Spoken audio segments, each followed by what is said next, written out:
I thought I'll show you some slides and take you through my journey in looking at the Indian economy.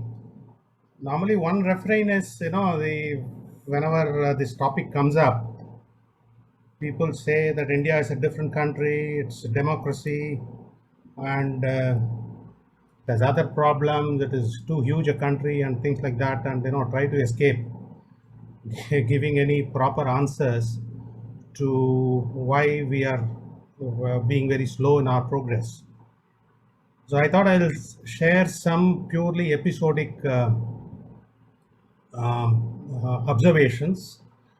I wouldn't call it comprehensive or complete or full or capable of satisfying any purist statistician or economist. 2 sigma, 3 sigma level it will meet and things like that. Nothing of that kind. But having compared India with other countries, I have traveled extensively on the road in Myanmar, Vietnam, and some other countries, Southeast Asia, Finland, and all. I have a fairly okay kind of opinion on what sells and what doesn't sell. So, in that sense, I would think that although these are random, casual observations, they have some amount of representative value. It's not that, they have to be dismissed completely as random observations. So let's look at the first, this one. If you look at the photograph, this is on the road which connects Raigada, which is one of the district headquarters of in southern Orissa, which connects Raipur about 400 kilometers or something. I had traveled on this road in 2007-8 firstly, and then maybe intermediate, and finally in 2017 when this photograph was taken. And even from 2007-8 or something, the road used to be there, and maybe you can travel at 50 kilometers, 60 kilometers or something, some craggy surfaces, but it's nevertheless doable. And of course, not too many users were there other than our own factory for transporting of goods to Raigada, plus of course the locals. Because there is one more parallel road exists straight from the district headquarters, which is about 12-13 kilometers from here, and which connects at a point of around 25 kilometers or 30 kilometers from here. So it was in that sense a road which was there, which was functional, but not too very this one. But when I went there last in 2017, they had made it like a beautiful road, like a baby's bum, where I had traveled at 110 kilometers, and it's excellent. And but if you see the photographs, there are girls who look like 4 or 5, and that boy must be hardly 2 or something, collecting firewood from nearby forestry kind of place, going back to school. This photograph is around 11 o'clock, 12 o'clock in the morning time. You can see the shadows of the girls to indicate the time. So the point I'm trying to make is the investments that we are making are very remote in many sense, and not much connected with the people who are living on the sides or intermediate places. Something very peculiar in India, I find, the roads and the people who are living nearby and on the fringes or the sides of the road don't seem to be connected or talking to each other at times. Okay, roads exist for the benefit of somebody who's traveling between these state capital to that state capital or district headquarters. We have nothing to do with it kind of stuff. And in that sense, I find that a lot of investments these days, roads, ports, and there's Udan airports, and those kinds of things don't have any linkage with bottom 30, 40, 50% of the people at all, completely removed. That is one problem. The second problem is this road, in my opinion, will have a payback period of at least 50 years. Because the incremental traffic which this upgradation of road would have brought in is almost nil, and unfortunately the surrounding villages also don't have too much of marketable surplus, because they are in what I would call the absolute sustenance level, which means they have enough to eat, they get enough harvest or cultivate something which is enough to eat to meet both the skin and bone stay together and perpetuate their existence, but with no time or resources or any other intervention to upgrade themselves either by asset acquisition or skill acquisition or education where they can go and plonk themselves at a higher level of income and income generation. That does not happen at all. So we need investments. If you have to deliver these people permanently out of poverty, our investments would need to focus on issues which concern them, which upgrade them, which give them skills, build capabilities, etc. And that is my observation. In fact, if you look at the Taj Expressway between Greater Noida to Agra, which almost delivers you to the Taj Mahal, it's a fantastic, first world kind of highway, no doubt. It has no meaning whatsoever for the intermediate villages at all, because it's all in a high elevated platform. Only two or three exits are there, one near Aligarh, one to go to Mathura, and one maybe somewhere near the sports city of JPs, etc. Hello, yeah, and I think it will have a payback of 100 years, I think, because not too much of traffic also has built up there. And I don't think they have opened it to goods traffic either. And such kinds of investments obviously would need to be revisited, in my opinion. Let's go to the next, this one. Of course, this is the same place only. All of you mute, please. All of you mute, please. And this is somewhere inside village, and that small structure that you see, which some concrete, not concrete, that slab on top, is the chief temple for 3 or 4 such villages. It's about 200-300 meters from the nearest village. That's the chief temple, so to say. And the one small structure that, a statue or whatever you call it, is the chief god of that region, presiding deity. And that's the, I'm just giving it for comparison's sake only, nothing to deride or, not to decide or, pass any judgments on those people. Any good occasion or something, all these villagers congregate there, first pray and then only go. And that person who's in dhoti that day was about to get married, and that's how they all come there. And that lady in the red sari is the chief priest, so to say, and she comes and performs all the pujas. And this is the road I was talking about, that auto is going. That's the road where I can do easily 110 kilometers. That's where I got a little afraid, because if some children start crossing the road without, unmindful of the traffic. Ram Subbu, please mute, please. And the one below is at the same place where it's about 100 meters from that this one, where our company under CSR program had put one solar pump which irrigates something like 26 acres of land. What it did, it's a semi-arid kind of place, only one crop per annum it was getting. Even now it's getting only that much. But our irrigated area, which is only a small patch, they went into 3 crops, rather around the year kind of crop. So some of these people, the average land size holding will be 1 acre, 1.5 acres, some such thing. We spent maybe about 8 or 10 lakhs on it. And some of them, laid some trees in between and their crops in between. Otherwise, they grew millet, which used to be 1, maybe 2 rounds, or vegetables. And some people, put it on the contour trees. These trees will give them return only once in 3 or 4 years, but for them it's a chunk. Even if you get about 40,000 or something per acre, it's a huge chunk for them. Once in 3 years also, it's a big amount. So this at least has some meaning to them in terms of what is investment.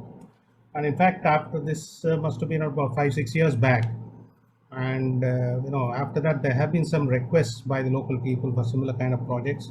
In some cases, they are willing to fund it themselves.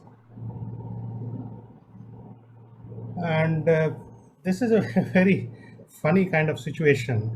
This is a 2007 photograph, and the man, the middle person who is sitting in between the two, he is the owner of this land, about half an acre of plantation. So we were trying to grow our plantation, rather propagate our plantation there. We were having a tough time, And this 2006 cyclone in Orissa felled a lot of avenue trees in the state highways and others. So they were dragged to our factory. We have a scheme for purchase of this wood. Please, Ram Subramaniam, please mute, please. And uh, they saw some money. After that, they took to growing of our trees. And I had taken. I mean, you must have heard of this carbon trading mechanism. And in the world, there were two models, and one is for government owned land, forests, and one is for privately held forests, which are massive in size, 70,000 acres, hectares, and so on and so forth. But there was no mod. Ramsubu, can you mute, please? Can you mute? Some, please mute, please. And so, we were Kumar, trying you can also mute everybody else. Yeah, I think so. I will. Yeah. Okay. So, and we were trying to put together, all these people have 1 acre, 2 acres kind of plot. It's very difficult for them to, go and market it in the international market. It's like selling, I have one tomato free, so I'll have to go and sell it in the wholesale market kind of stuff. So, IFC, World Bank, and some people and us and one other Indian company, we got together to put together a mechanism where we can aggregate the entitlements of these people and sell it in the world market. It took about 5 years for us, but we did succeed. In fact, recently, about a couple of weeks back, one of the yearly installments of around 150 lakhs or something, we got it and distributed amongst 2,500 farmers or something, the local staff. And I had accompanied this team, which had two people from KfW Germany, which is their government funding arm, plus two people from World Bank and two officials from NABARD, to see how they can fund it and things like that. And they were asking them whether you can give a mortgage and a security and a guarantor. Do you have the land titles to documents or something? These people, lungi wearing, and they have never been inside a school. And these three, at least the one who is seated, they have never seen a 100 rupee note in their life. And there is complete subsistence living. I mean, whatever crop grows, they eat. And he was living with a buffalo in his hut, which may be about 10 to 10 feet. Of course, they were a family of four. It looks so very outlandish and removed from their kind of conditions. And the person who is here, left to the right, I mean, red-shirted person from, I think he's from KfW. And he was, they were all going towards how to secure that loan. This person has a capability of taking maybe 4,000, 5,000 rupees worth of loan, not more. How to secure it through land documentation, through registration of all this funny nonsense. After some time, I was also smirking away to glory. And then everything is stopped, and that person in between, he was our manager of this plantation business. So he was also looking at the very paradoxical situation, and after everything was over, he just clarified, is everything over? Now, can I demonstrate something to you? I said yes, and he asked this owner of this land, who is this person sitting at the bottom middle, can you show me how you smoke a cigar or whatever? And that person, he was very proud that somebody is asking him something to demonstrate. So from his right loin cloth, which is folded, he unfolded and took away some strip of tobacco, raw tobacco, brown, almost black in color. He took it and folded it. And on the left side, he opened it and took out two flint stones. I'm talking about flint stones, which you may have heard was being used 2,500 years ago or something. And then he rubbed it, 2 sparks, 3 sparks after 2 or 3 rubbing, and after that it really, like a gas stove or something, it flows actually, the fire actually. And he lit this cigarette and, just smoked 1 or 2, this one. And that's the state of poverty, at least as it was in 2007. It is not this one. That was his primary source of firing, not matchbox. So you can see the level of poverty and the level of state of advancedness and the kind of programs that we were trying to design for that kind of people. So irony of this one, no words were spoken after that. I understood what he meant, and so somehow I feel even today we dictate the kind of solutions we know rather than going to the ground level, smelling the soil as it is there, trying to design a solution which will work at that stage. Next slide is I don't know why it's not. This is a funny situation when we were coming out of that place. So this is a check post to that village. And this lady was not lady, about there were 3-4 of 5-year-old, 6-year-old kids who were manning and standing right across the road, demanding money, 5 rupees from you, otherwise we'll not let you go, types kind of stuff. And I was just needling them and asking some funny queries. So every time I ask you query, wait, and then they will go inside and talk to some elder or something, come back and give me some reply, and went on for 10 minutes, after which I paid them handsomely to move on. So this is another a village somewhere near where should I say, behind our factory, and about half a kilometer behind our factory is a railway line, which is just about 7-8 kilometers. If you walk along the railway lines to one of the important junctions in that place, and half a kilometer from there is this place, which is about 492 people and about 93 families or something. And in this village, there's only one, that lady in the middle in red sari is the only lady who has gone up to 10 standard. She is the only one who can multiply 10:10 kind of tables. The nearest next is that violet sarried woman, who has, I think, gone up to third or fourth. She can multiply up to 3:3 table.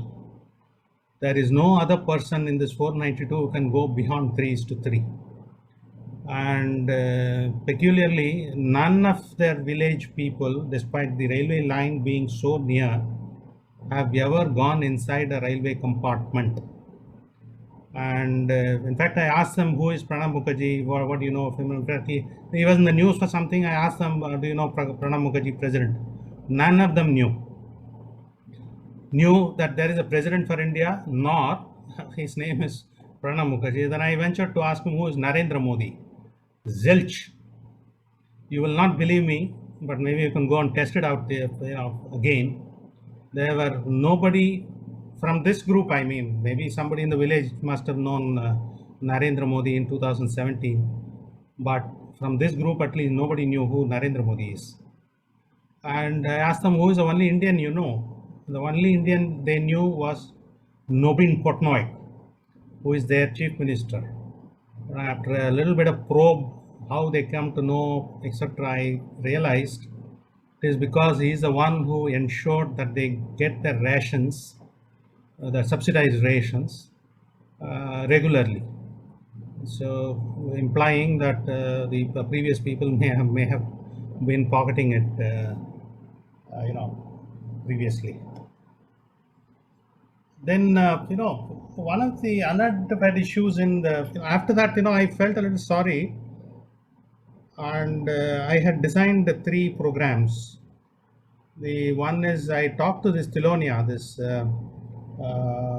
Bunker Roy, and what's that lady's name, Aruna Roy.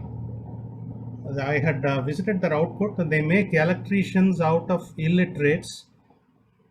The electricians who can make the solar lantern, solar cooker, solar panels, solar lighting systems, etc. After a training of 6 months, people from Senegal, Nigeria, Ethiopia, parts of Uganda, Rwanda, Bhutan, Nepal, and all come there with no knowledge whatsoever of any language. Forget about English or something. They come and learn, and they go back as experts who can not only assemble these things but even repair, so that the villagers don't need to have electricity lines coming into their villages to electrify, but they have capability to manage electricity, lighting, fan, charger for cell phone, which is as ubiquitous as oxygen these days, all the stuff. And I thought I'll train some of these people in that this one. I committed my personal funds. I said at that time the training was about 1.25 lakhs costing. I said I'll train about 6 people. I'll also train some of these people for dosa paste making, idli paste making, and making of South Indian snacks, which are very well loved and in this part of this one, but they make horrible things in their hotel and home. So I had talked to one person in Calcutta and two more in Chennai to come and educate these people how to make it both marketable as well as for themselves. And also, I told them I'll contribute 6 sewing machines as well as train them in sewing, so that they can have some sustainable source of living. But after 2 or 3 follow-ups in 3-4 months, there was nil response. And I had taken the permission of my employer, and they were generous. They said, please use our CSR team also. We have no issues. And in fact, a couple of other gentlemen who were my colleagues, after hearing this, they committed the whole sum themselves. We may not be able to do this. We don't have the knowledge how to approach. If you do it, the entire expenses will be underwritten by us. Two of them, committed that funds, but 3 months no response. In fact, Tilonia's manager started calling me up. Is 1.25 lakhs putting you off? Don't be afraid of this money. We know how to recover it from. There are several schemes of the government. We will substantially 80% of it I'll recover even before they come here for the program. So you pitch in with the 25,000 only. I mean, it's not a big deal. We'll work it out. When this was conveyed to them at zero cost to themselves, entire expenses borne for 6 months, they have to only release 6 or 7 people for this purpose. They can come and get themselves trained and have a marketable surplus. After that, at least get better lighting and other facilities in their home. After 6 months, I gave up. So I think the aspiration trap, where the person doesn't have any desire to go to a higher level of standard of living or income or wealth or asset, is one aspect which distinguishes India from several other parts of the world. And I don't know, maybe it has got to do with religion, or it's their own upbringing, or there is no, what should I say, role models for them who can demonstrate, come, get you still established at a higher level. I'm here to see. The risks are not that much.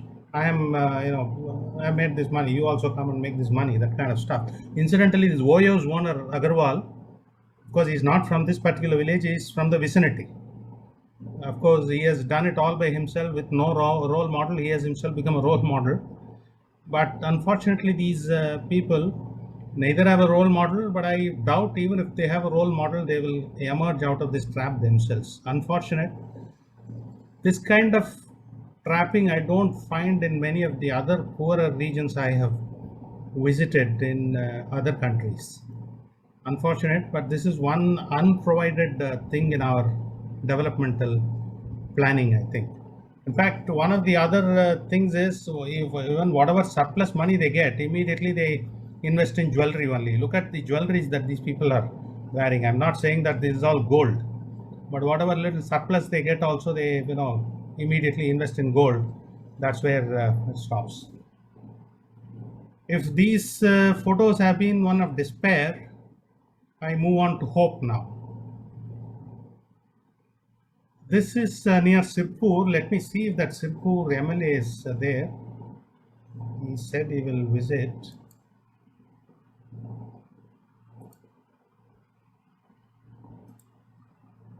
Dinesh, are you there? Mr. Konappa? Okay, I think they don't seem to be there. Okay, so this I had visited after we took over this factory in Sirpur, which is in a tribal region and one of the worst affected Naxalite affected regions. And after our first Independence Day, I think in 2018, when I had a train to catch at around 11 o'clock. I had finished our factories. The Independence flag hoisting ceremony. In fact, that's the ground from which Indira Gandhi declared her emergency actually in 75 or 76, whenever she declared. And just when I was getting down, the local lawyer came and, "Sir, will you be able to come and spend some time with this tribal school?" I said, "I have to catch a train, and this school is about 25 kilometers from our place." He was virtually, hijacking me, and so, "No, no, I will make sure that you will enter the train. Don't worry. If it is 25 kilometers, it's only 25 minutes, and there is no traffic, etc." So I went ultimately, and ultimately decided, even if I miss the train, so what? I'll catch the next train. I went. I must compliment both Mr. Naidu, the Chief Minister of combined Andhra Pradesh once, and Mr. YSR Reddy. They had done an excellent work in eradication of Naxalism. My heart bleeds because they had to finish off something like 200 people through encounters and other things. But they followed it up very well through development of roads and communication systems very quickly. But that's one of the smallest matters. But they also established schools, boarding and lodging up to 10th standard for all the children in that region who were either Naxalite affected or Naxalite sympathizers, that way. And from first standard to 10th standard, you get all your boarding lodging facility, and their menu, etc., is fantastic. Very wholesome, very hygienic, and very class teachers. About 18 of them were there for these 400 girl children. And so that the mothers and father, they can work the field in the agricultural this one. But what was this one? I'll show you a small clipping of video. They have about 91 schools in this rim itself, which borders on Gachiroli area of Maharashtra, where Naxalism is still prevalent, and Chhattisgarh, which is even more intense. And inside they have another about 40-50 schools right along the rim, so that all these kids are in school learning. But the kind of capacities that these children have built up, it's stunning. That's the thing I wanted to it's a small video.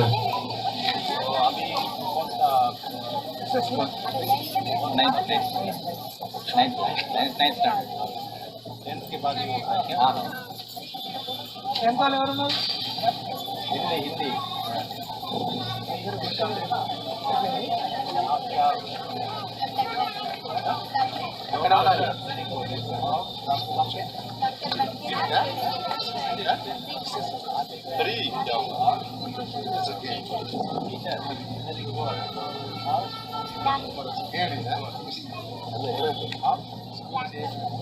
dancer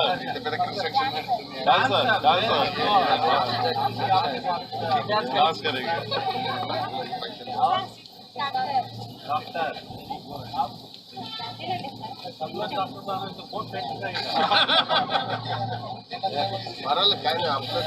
Okay. In fact, normally in these kinds of things, I don't speak. I only invite them to ask me questions, or I ask them questions, random questions, and the speech. Then I say, I don't think they will identify anything with my kind of speech. So I go into the crowd and I keep asking them, how do you feel, what do you want to do, etc. The kind of pinpoint, precise answers they were giving were stunning. I want to become a doctor, musician, cricketer, cop, collector, like that. Of course, there was a preponderance of teachers and doctors, and that's why I'm quipping. If everybody wants to become a doctor, who will be the patient? Okay, that's my quipping. Let me tell you, compared to these people, the aspiration trap people in the previous village, I had all grown ups. These children, even at this stage, will have a capacity to contribute, earn economic worth at least 10 times, even at this stage. And imagine these people maturing into doctors, dancers, and very bold, risk taking dancers, musicians. In fact, I have a clipping where one girl says she wants to become a musician. I said, "Will you sing now?" No hesitation whatsoever. She immediately came forth, and some local dialect she sang a song. And immediately seeing her, one more the girl came forward. "Sir, I want to sing Mere Vatan Ke Logo Wo song." In my school days, I was not confident. Not even 100, when one tenth of that kind of confidence I had. The kind of confidence, these capacities we have built up along this Naxalite area is stunning, and that probably gives us a way ahead of how to go forward. Nice sir, answer. This is the some nearby school, which is Nawadiyah School, which you may have heard of. This was coined by Rajiv Gandhi, who asked a question: I have gone to Doon School or something. Why not have one Doon School in each district? So he did get after it and establish one school per district, where you get in through competitive exams after the 5th standard, then write your exams in whichever language you want. But the entire boarding lodging is on the government, that is the central government. Unfortunately, only Tamil Nadu prevented this thing from coming up. Usually they take about 150 people, out of which 70 has to be from local regions only, and 30% of the seats are reserved for girls, or rather 40 I think, and 30% will have to be necessarily from poorer sections. They have defined whatever poorer sections. And again, they had invited me, or rather I had made them invite me for a talk shows, because I wanted to see what the school is all about. And I was stunned by the kind of as usual, I asked what kind of the career you want to pursue and things like that, and the kind of answers I get: astrophysicist, neuroscientist, I want to become an astronaut, I want to be a top cricketer, and so on and so forth. And this guy who's in front of me, this one was astrophysicist. I don't know what it means myself, but I think it's something I found a science, basic science oriented. And that's the quizzical, or rather surprised look on my face, because he was the first boy to answer my question.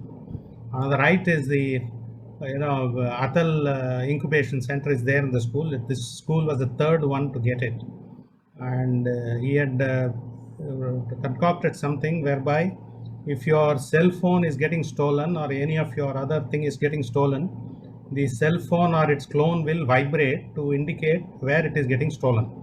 It's a 8th or 9th standard boy actually, and he was demonstrating it to me. In my opinion, this is the kind of skills that we should be building to make India really poverty free. To add skills, to harvest what they call it, the human resources based this one, dividends, human dividends, whatever you call it.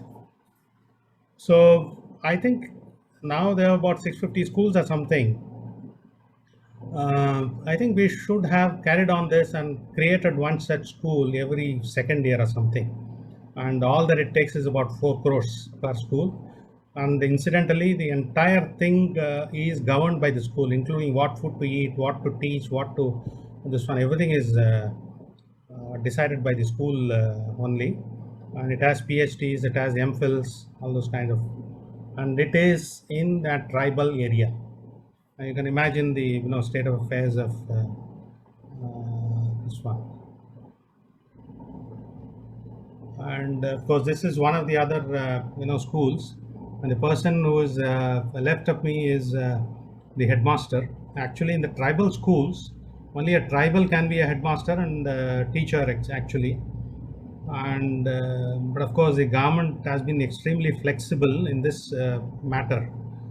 In fact, the school wasn't proceeding too well, so they caught hold of one. I think this gentleman is a Brahmin or some upper caste fellow, and there's another Brahmin nearby. They were known to establish the schools. This school was languishing, buildings are not coming up, teachers are not joining, etc. They put a male person instead of a female person, a non-tribal person in the school, and he changed the whole gamut of things in 5 years. But when I visited, all the schools had been completed, all the classes had been completed. Of course, some more work needed to be done by way of kitchen, dining area, and things like that.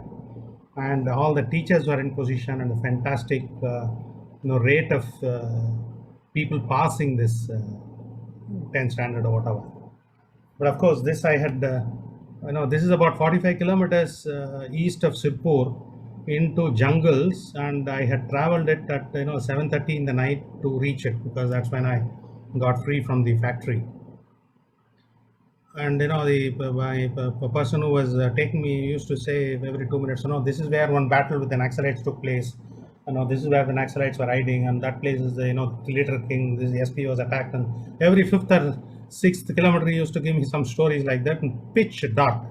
Other than our own headlights, there was nothing. And of course, okay kind of motorable road. By the time I was through with 10-15 kilometers, my stomach was churning actually, but I did say that I will make the trip whatever happens, and I did spend the night with this one. And of course, the permission, the state level secretary say Ana just 2 ghanta laga.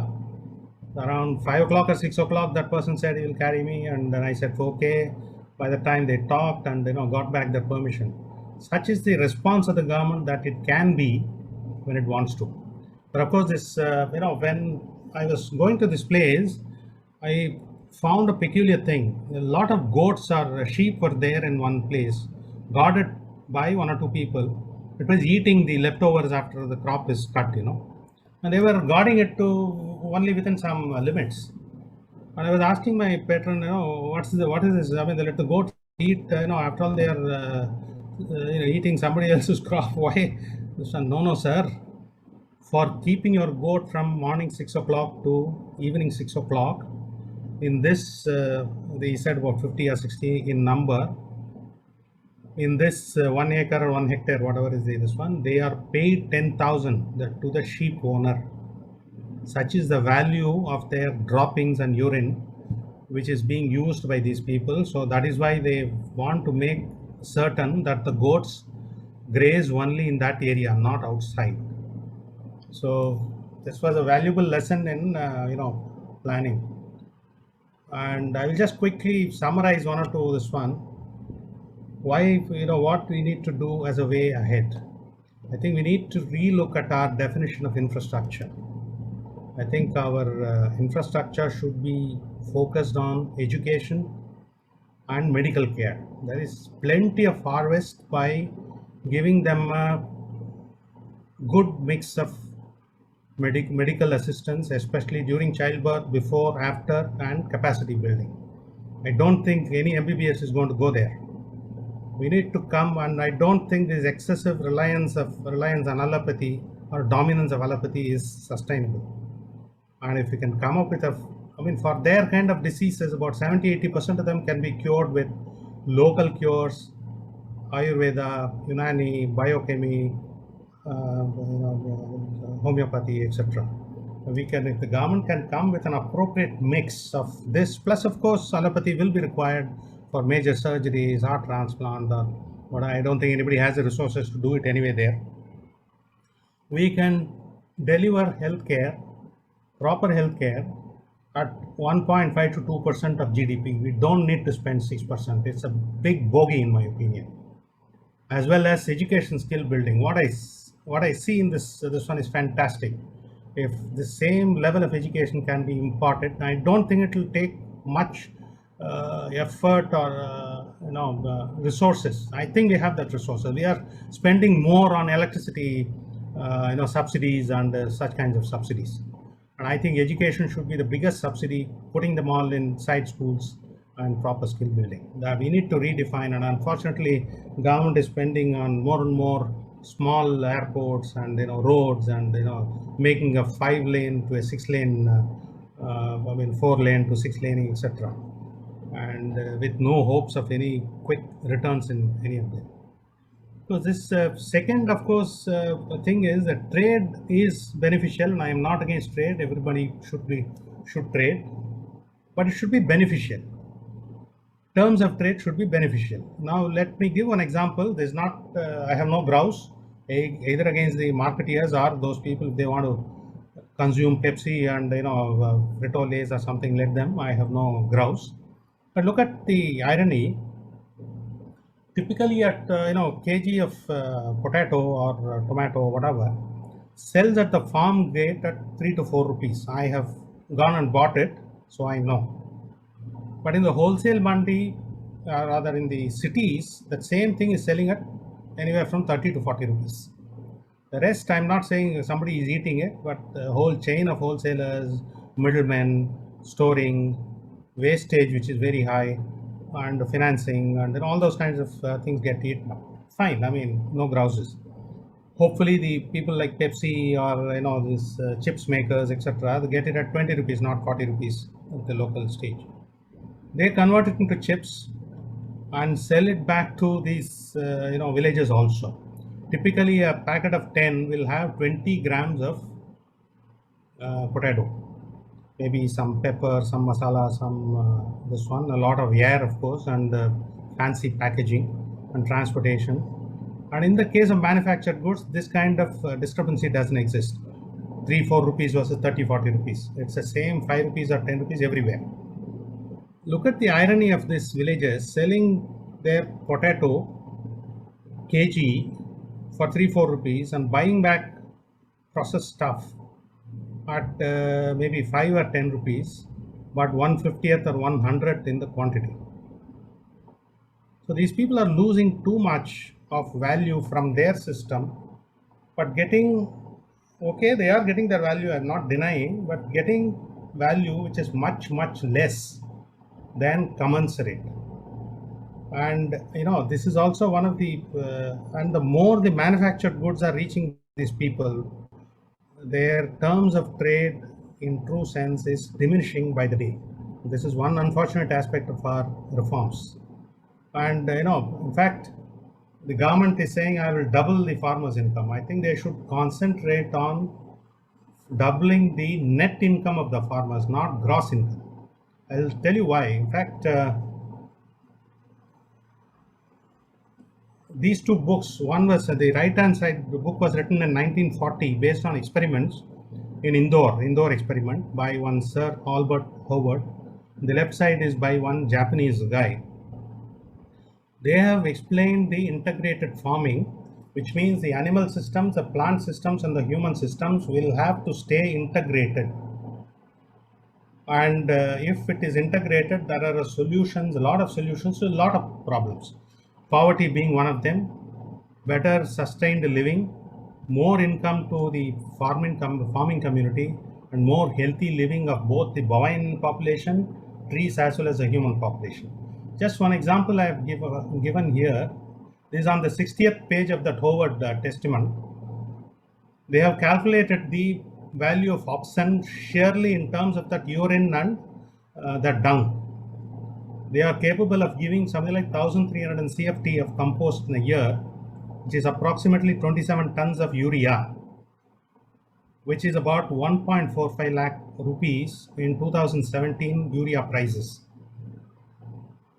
Even if you offset all the costs, take away the cost of maintenance of cows, etc., cows or the bulls, and feed all the things which are getting burnt in Punjab, which is creating a problem elsewhere. They can go on for a year. They can still deliver something like 30,000-40,000 worth of net income to you. But net income with chot dijiye, I mean, that's this one. But more importantly, this 1.45 lakhs of fertilizer which you are buying from externally will be trapped inside the village system. And if these people, even if they want to buy gold, let them buy gold. They will become more secure. If they can build better houses for themselves or spend it in some other items, these villages or the poorer community can be far better off. And likewise, the pesticides, insecticides. We are putting insecticides all over, killing the good insecticides also. God has created both good and bad. whether it is pests or insects, we are killing both of them. And we are eating the chemicals and the, all the good things gone away, all unwanted, neutral roughage with some chemicals at our level as well as the village level. And I think we should have been a lot more careful doing it, as well as water. Both these people have demonstrated with water which is 40 to 50% less, you can improve the productivity by 12 to 15% in the same area. By giving excessive water, we are compacting the soil, making it difficult for the fields to breathe and get oxygen, which is so vital, with the result that the productivity is going down. And in fact, this Japanese guy is even more crazy. Whatever you harvest, this one also, you just put it back in the soil itself and water it for about 12-13 days. It becomes green manure. After that, you plant. There's no seed, what do you call it, replantation of seedlings, transplantation, so to say. He is putting one seed by one seed at a space of 12 inches each, and each of them grows so healthily that each stalk gives you something like 250 grams of rice or wheat, quarter kg, not 10 grams and 15 grams and maybe about 25-30 grams that you see in the current stocks, which happens. And these are proven experiments. You can read the book, and I will circulate this one also. And of course, the interest which they pay through the nose. The last time when I checked about a year back, they pay 47 for 53, which means the chit funds, local chit funds, which means at first two belong to the person who is managing it. From 3rd to the 12th belongs to the other people. Anybody can bid. So if you want 100 rupees, they will give you only 53, 47 being the upfront interest deducted in the 3rd month, and you'll have to pay 10 rupees every or 8.5 rupees every month to make it 100. That's about more than 100% interest rate. If the government can somehow make it available at 4 and 5% interest rate, so they can be much better off in terms of water saved, interest rate saved, fertilizer saved, insecticide saved. There can be a more harmonious living between the plant life, animal life, as well as human life, as well as they can be a little more healthy. And this is the proof. Last two conclusions. How much of India's less impressive growth is due to size or democracy or various kinds of things, excuses, I would dare to describe them, is because of this. I leave you to decide. But I think lack of identification of relevant issues, especially the aspiration traps, is one big thing. Second, I have traveled to many poor places because of my engagement with tree plantation, growth and identification of opportunities. Many poor regions, villages, etc., and the interiors. Nowhere else other than India, the policies and programs of the government look as distant, removed, and innocuous as in India. I've seen Myanmar, I've seen Vietnam, as much as I've seen India. Finland, of course, is a very highly developed country.